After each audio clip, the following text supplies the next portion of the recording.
Hello everyone, my name is Moji. You're watching a Bitcoin bubble news channel. People make the mistake of thinking that they need to come up with $63,000 to buy a whole Bitcoin. They don't have to buy a latte every day, they can buy a Satoshi instead. Also, if Bitcoin network value runs out and Bitcoin is, well, let's use Uran's number, but let's say Bitcoin is 1 million. Right, so it goes up by 20 times from here. If you have Bitcoin for a long time, you won't care about inflation. That's what matters, since all that's happening is the dollar getting weaker. It's not. That's really what they're going through. Natalie Brunell just talked to Tom Lee, a famous financial expert and Wall Street strategist. Lee talked about his positive views on Bitcoin, wealth inequality, and how Bitcoin could help with many money issues during the chat. Tom Lee says that short-term prices are affected by more than just facts. This makes it easy to trust estimates of Bitcoin's long-term price. He said that Sean Frell, the head of digital strategy at his company, thinks that Bitcoin will be worth $150,000 by the end of the year using both price-to-book and stock-to-flow methods. Lee talked about how Bitcoin has become a real asset class with the help of big companies like BlackRock. Instead of putting everything they had into Bitcoin, he told investors to only put 2% to 5% of their portfolios into it. He did this by pointing out that his firm's advice to put 1% to 2% of their portfolios into cryptocurrency had worked very well for their clients. He said that even a small effort can make a big difference. Tom Lee also said that Bitcoin could become an affordable way to bank, especially for people who don't live in the US or in poor places, because it is more durable and can be used as a hedge against crises and currencies. He thinks that Bitcoin's value could someday go above the value of gold in the ground, which is currently $166 trillion. For starters, I think it's easier to be sure of a price in the long term than in the short term. This is because there are many more things besides fundamentals that affect the price of anything that trades on a market in the short term. And just recently, what's going on in Germany and at MT, Gox is making things harder in the short term and might even break some technical patterns, but it won't change where Bitcoin will be in 5 years. But the $150,000 price goal comes from work done by Sean Farrell, who is our head of digital strategy. In addition, he is looking at a mix of what looks like a stock-to-flow model and an important, like a price-to-book model. How much does it cost to make Bitcoin? At what point does it break even? What multiple should you give that? He figures that it will be about $150,000 by the end of the year. I also think that's pretty doable. Basically, it will only happen if the SP can keep going up until the end of the year, which is what we expect to happen. Also, someone wants to know why they should care about Bitcoin. Now, let's say that some people are hearing and are either interested or not sure if they should own any. I think that question has been answered for a long time now, that Bitcoin is pretty much a real asset class. It's backed by BlackRock, which is the world's biggest asset manager. Larry Fink talked about how important Bitcoin is to BlackRock's future in his results call today, which is something they want their clients to do. This is what I think people who are interested in Bitcoin might do wrong. They might think they have to put all of their money into it.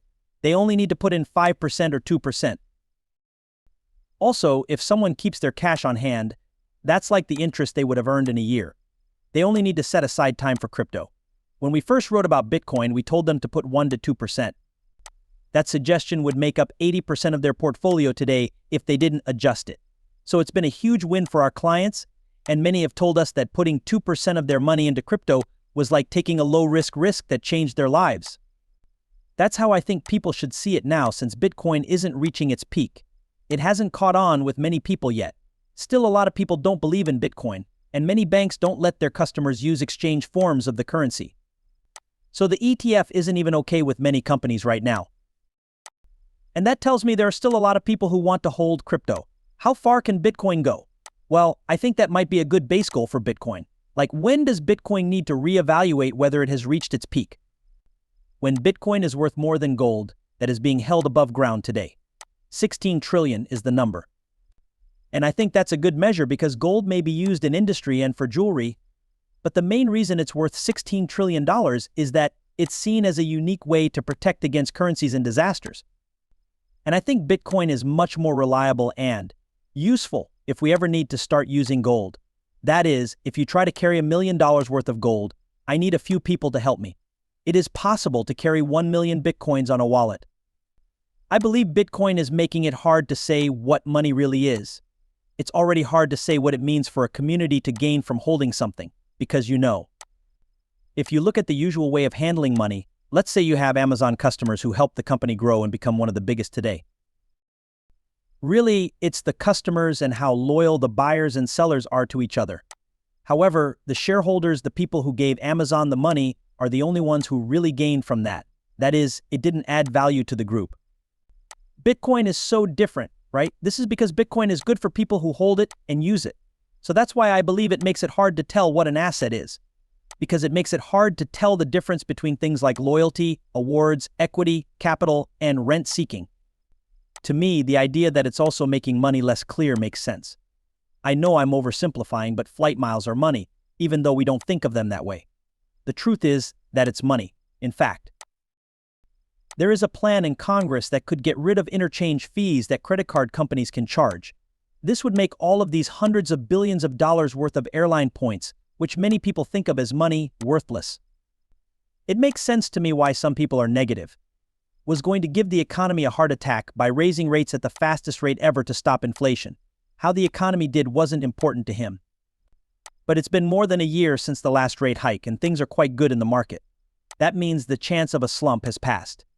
As you may or may not believe, I've been watching markets for almost 30 years. So I've been through and written about a lot of recessions. When all the markets say a recession is coming, it doesn't happen very often. People who trade on markets aren't very smart. So a lot of people think a recession is coming soon, and we can see it. I mean, we meet with big investors all the time who think a recession is the most likely outcome. In a sense, that would mean that everyone can now accurately predict the weather. As you know, no one can tell what will happen with the market.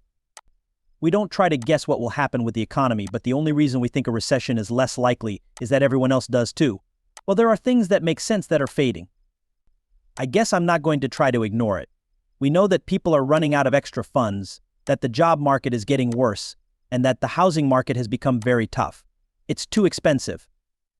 Then there are parts of the country where inventory is going through the roof and spending on durable goods like cars and tools is through the roof. I mean, the costs of used cars are going to go down a lot.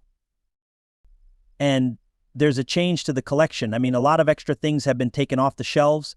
Even though those things are to blame for the slowdown, I think it's a mistake to think that this will lead to a recession.